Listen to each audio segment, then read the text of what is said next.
David, you put great emphasis on the fact that many of the religious traditions, both Eastern and Western, focus on the absolute being as this concept of God, and in that they're very similar.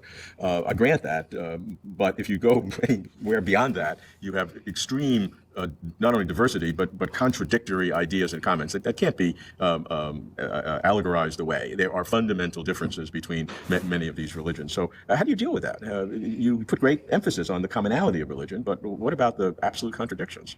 Well, I never take any religion as a closed system of propositions, every one of which is true or true in the same way.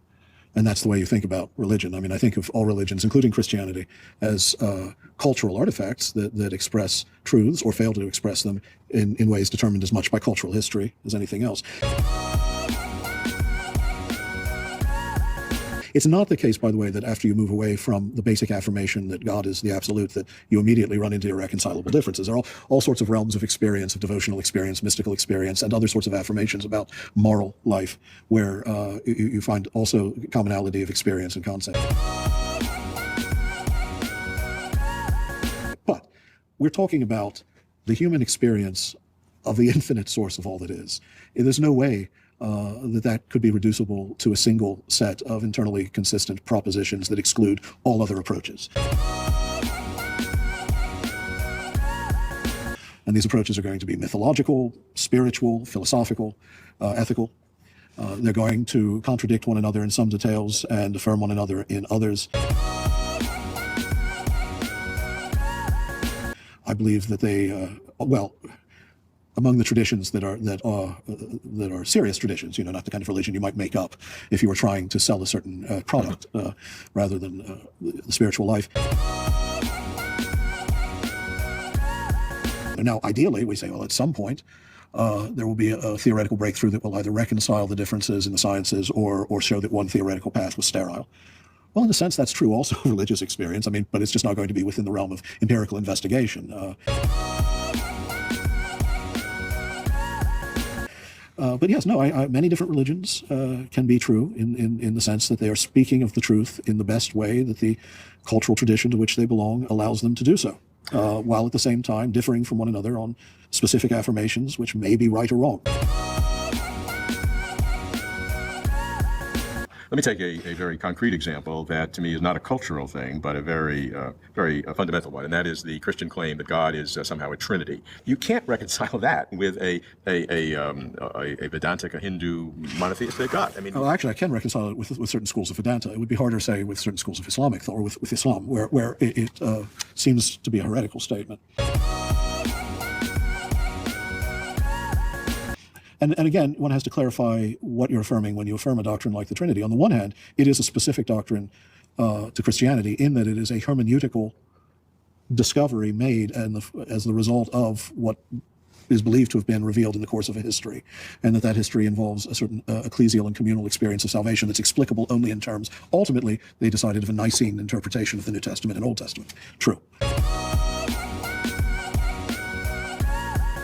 On the other hand, when you get into the metaphysical affirmations that are then used to try to clarify what we mean by thinking of God as both one and yet related, suddenly we find ourselves in a metaphysical territory where there are other faiths that say similar things. As I said, it's a very venerable Vedantic and Bhaktic definition of God to describe him as Sat Chit Ananda, being consciousness, bliss, in understanding that as being both at once the infinite wellspring of being, but then also reflective awareness of self in the second moment and consummation in a state of perfect love and bliss. But that's radically different. No, it's actually individual personalities that all have. There aren't the personalities, the hypostases, translated as personae. But I mean, that's already a difficult category. And if it's radically different, then it's radically different. Not, I mean, from the way you characterize it, it's not radically different from the way Augustine at places talks about the Trinity, the way Gregory of Nyssa talks about it. When you're talking about what metaphysical assertions can attach to this doctrine, which is not that there are three individual psychological subjectivities that exist in a confederacy. That's not the notion of the Trinity, even if it's crudely A lot of people believe that. But that's right. Don't a lot of people believe exactly what you just said? They may do, but if they do, then that's contrary again to the doctrine as explicitly stated. Well, I mean, you do have Jesus talking about my Father, and that certainly sure. And you have Krishna praying to Vishnu. That's, I mean, this in of itself is very, I'll admit, delicate set of problems. But, it's even questionable whether the word persons there is ideal. You have to remember that's a Latin translation, not of prosopa, which would mean basically the same thing and was occasionally used in Trinitarian language in the East, but of hypostasis, which is a wonderfully vague word. It just means substance in a way, or substrate, or underlying reality. There is a structure of relation in the Godhead, which is on the one hand profound unity and at the same time relationality of Father, Son, and Spirit. You find that same thinking, as I say, in other traditions. Can you have relationality with one individual or No. one absolute being? No, that would be, I'm sorry, what do you mean, absolute? If God is absolute being, and in that there is relationality, can you have relationality within one absolute being? Doesn't that sort of nonsensical? No, why is I'm talking to myself and I have a relationship with myself? Well, again, in your case, being a finite psychological subject, and you started talking to yourself, well, I'm wondering what it's like. You have to tell me. But yeah, obviously, if you're talking to yourself, but again, God is not a big self. So yeah, doctrinally, the language of the Trinity is unique to Christianity in that it's specifically the language about these historical events and what is revealed in them.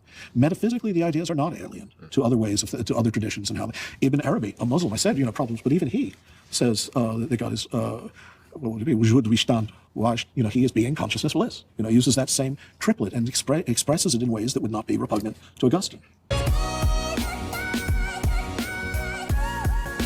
When we use the word Father, we're speaking of the fountainhead. There was a time when, in Western discourse, perhaps, this sort of vitality, this as a definable structure of the moments of that unity wasn't as well articulated in the divine essence, in its relation to the relations of the persons wasn't as clearly articulated as it was in the patristic period. I don't know.